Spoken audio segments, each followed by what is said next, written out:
Le terme « objet connecté » renvoie à tous les objets de la vie courante possédant la capacité de se connecter à Internet.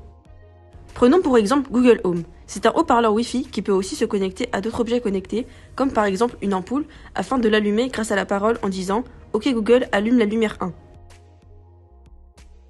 Il y a d'autres objets connectés comme des montres, des balances et même des salières. Ce sont des objets qui captent, stockent, traitent et transmettent des données, qui peuvent recevoir et donner des instructions et qui ont pour cela la capacité à se connecter à un réseau d'informations. Ce réseau est appelé Internet des objets, IDO, ou Internet of Things, IoT. Le premier objet connecté à Internet remonte à 1982. Il s'agissait d'un distributeur de boissons installé à l'université Carnegie Mellon de Pittsburgh, en Pennsylvanie, qui indiquait le niveau de remplissage de l'appareil et la température des boissons. L'histoire s'est ensuite accélérée. L'Internet des objets, IoT ou IDO en français, a enregistré une croissance exponentielle. En 2008-2009, le nombre d'objets connectés à Internet dépassait pour la première fois la population mondiale. On compte aujourd'hui près de 7 milliards d'appareils connectés, qu'il s'agisse de capteurs, d'appareils ménagers, de machines, d'éoliennes, de dispositifs médicaux ou de voitures. Ce chiffre devrait continuer à augmenter. Il dépassera les 30 milliards d'objets en 2020 et les 75 milliards en 2025. Il y aura alors peut-être près de 10 objets connectés par être humain sur Terre. En pratique, l'objet ou le capteur mesure une information. Il utilise un réseau de communication pour la transmettre. Le réseau peut être un réseau filaire, du Wi-Fi ou des réseaux conçus pour justement connecter des objets comme LoRaWAN ou Sigfox ou la partie IoT de la 5G. La plupart des objets connectés ont besoin d'éléments qui leur permettent d'interagir avec l'extérieur.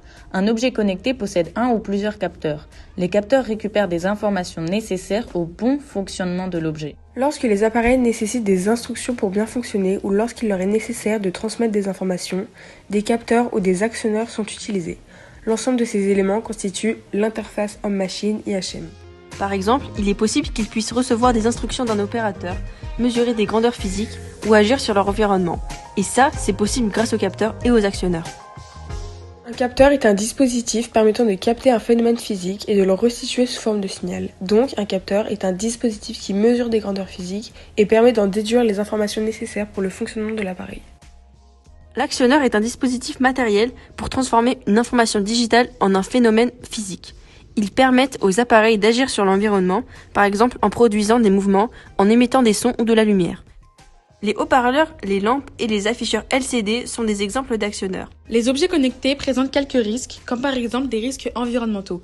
En effet, chaque appareil doit être alimenté en électricité et est construit avec des métaux de plus en plus rares, comme par exemple la platine ou bien le ruthénium, qui sont souvent utilisés pour fabriquer des écrans ainsi que des capteurs. Ces métaux rares sont utilisés car ils ont des propriétés très importantes, comme par exemple la légèreté, il ne faut pas que ces objets du quotidien soient trop lourds, la résistance physique, il ne faut pas non plus qu'ils se cassent trop rapidement, ainsi que la résistance thermique afin qu'ils ne chauffent pas trop. De plus, ces objets ne sont recyclés que rarement et finissent donc dans des décharges. Qui dit objet connecté, dit objet piratable et surtout le possible partage de données privées. En effet, certains objets connectés sont reliés à un serveur et les données qu'ils ont s'y retrouvent. Certains considèrent quelques appareils connectés comme une atteinte à la vie privée. Pour éviter tout piratage, il y a 3 conseils importants. Premièrement, sur certains appareils, il faut installer un antivirus pour détecter et neutraliser les logiciels malveillants. Ensuite, s'il y a la possibilité de mot de passe, il faut le soigner et le renouveler de temps en temps, surtout pour un réseau Wi-Fi. En effet, en se connectant à votre Wi-Fi, un pirate peut accéder à vos objets connectés. Et évidemment, ne pas opter pour un mot de passe court et simple comme bonbon 1, 2, 3, 4. Ensuite, ne pas se connecter sur des Wi-Fi publics et que vous ne connaissez pas. Le réseau étant ouvert, cela augmente les chances de surveillance et donc de piratage.